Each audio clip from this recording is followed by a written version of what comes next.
The year is 1988, and I'm a 9-year-old girl staring at my mom's pregnant belly, absolutely horrified about this baby that's on the way.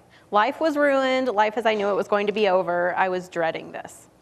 The weeks went by, and finally the day arrived, October 22nd, and my baby brother, Tony Cole, was born. Of course, as soon as I saw him, I fell madly in love, and I knew that everything had changed, but that it was changing for the better.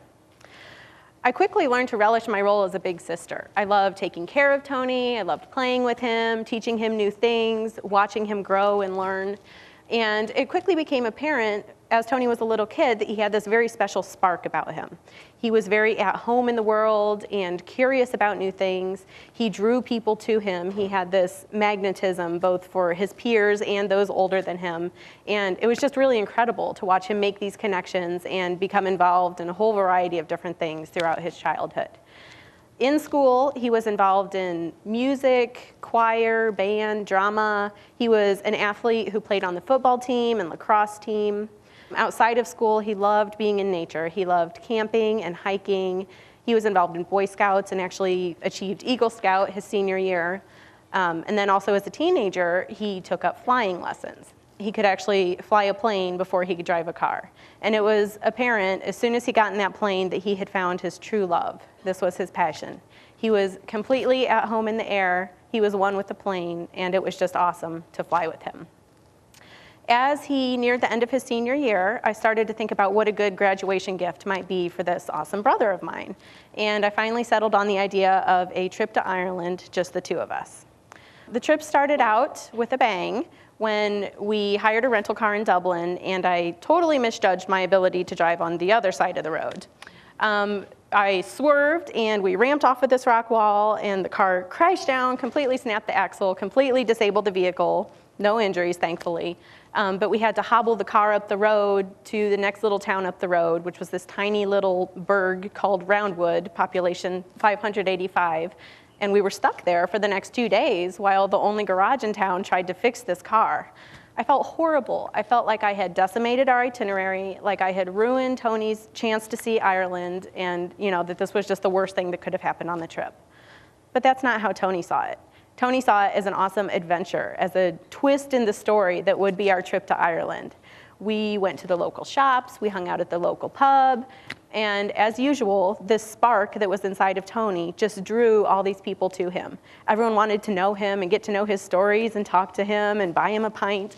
So it was awesome, as usual, just to sit back and watch him do his thing. After we got the car fixed, we quickly returned the rental car and took a bus for the rest of the trip. And our last night was in the town of Cork, and we decided we were going to go big before we went home. So we went to a couple pubs. We ended up at this sort of a dance club / pub type place, and Tony was out dancing with the girls, which was not unusual, but then I lost track of him. I searched all throughout that club, and there was no sign of him. So I waited till the club closed at 3 a.m., I stood by the exit, and I watched every person file out of the club. No Tony. So, okay, I thought maybe he's, somewhere else between here and the hostel where we're staying. I walked back to the hostel, checking every street in between. No Tony. All right, maybe he's up in the room waiting for me. Of course, I get up there. No Tony. I start to panic. How am I going to find and retrieve my brother? He has a cell phone with a dead battery that doesn't work in Ireland anyway. He has no cash in his pocket.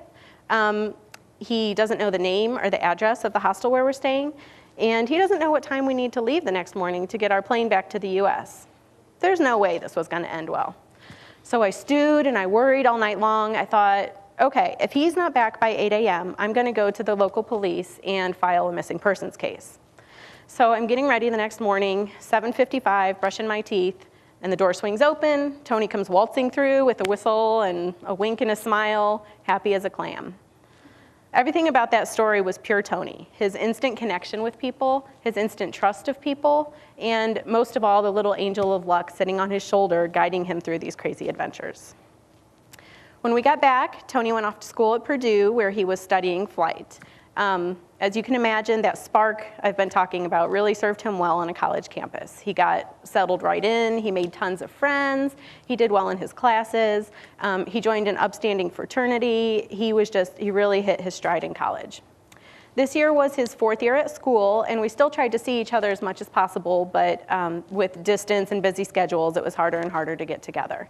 So we were talking in January of this year about when our next visit might be. We said, you know, maybe the last weekend in January would be a good chance for him to come down and hang out with us. I had recently had a baby. I had a 10-month-old son, so he wanted to hang out with his nephew and spend time with us. But he looked at his schedule and realized that he had already committed to a fraternity fundraiser event that weekend, so it wasn't going to work out. I told him, no worries, I understand, you're busy. We'll see each other soon enough. Then Friday night, I hear a knock on the door, and I open it, and there he is, grinning from ear to ear, down there for a surprise visit. We had an absolutely awesome weekend together. He played with my son, he went on a flight with my husband, we all went to a comedy club together and laughed and ate great food and shared great stories, and it was just a wonderful family weekend. I called him on Sunday as he was driving back to school and said, Tony, thank you again for making this time for us. We know that you have this prior commitment, we know that you're so busy, we really appreciate you coming down to see us. He said as he was getting ready for the fraternity fundraiser, he just sat back and said to himself, I've got to get my priorities straight. I've got to go see baby Ian. So down he came. A couple weeks later, February 15th, we were sitting down to dinner and I got a phone call from my mom. She was panicked. Tony had been in a plane crash.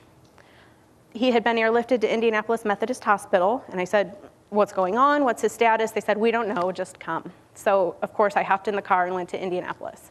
I told my son and my husband to stay put, that I would be back in a day or two after Tony got all bandaged up and told us the story of the latest big adventure, being in a plane crash. When I got there, I was taken up to the neurocritical care unit where he was already settled into a bed, and he actually looked pretty good. He looked banged up, but overall he looked like the strapping 22-year-old boy that he was. His outsides were healing amazingly well, but of course what the doctors were worried about was the head injuries. For the next 10 days, we had dozens and dozens of supporters coming to the hospital to support us. They were so worried about Tony and so supportive of us. We had actually his friends from school set up camp sort of in the waiting room at the end of the hall, and they would just stay down there and tell stories about him, about adventures they had had, or you know, a time when his volunteerism came shining through, or just his great character. And it was awesome to sit in that room with these kids because we felt like Tony was there telling his stories with us. We could really hear his voice and feel his spirit. Then of course we would leave that room, go back down to Tony's bedside where there was no change of condition, no good news. Finally, 10 days later, he was deemed strong enough to be taken down for an MRI. We got the results back and it was everything we had feared. The damage was huge and irreversible. If he ever woke up, which was highly unlikely, he would be blind in both eyes, paralyzed on one side of his body. The part of his brain that allowed him to know who he is and to make sense of the world around him was completely destroyed. He would likely need a ventilator and a feeding tube for life. We knew that Tony wouldn't want to live like that. So we had to make the impossible decision to discontinue support. Tony Cole passed away on February 26, 2011. In the days after his passing, we were deep in grief, staring at this black hole of loss where his spark had been for the last 22 years. But while we were there, this amazing thing was happening around us. Our community was widening. The rings of our family tree were growing. All these people who had known Tony throughout the years and who felt that their lives had been impacted by him were coming to support us and hold us up in our time of need. I used to think that family was just blood, but through this I have truly learned that it is those people who share your past, who share your memories, and will help keep them alive forever. I miss my brother. I mourn his companionship, and I mourn the future that we won't have together. But I'm very, very thankful for the hundreds of people that have told us that they're going to live fuller lives because of Tony, and that will help us keep his spirit alive forever. Thank you.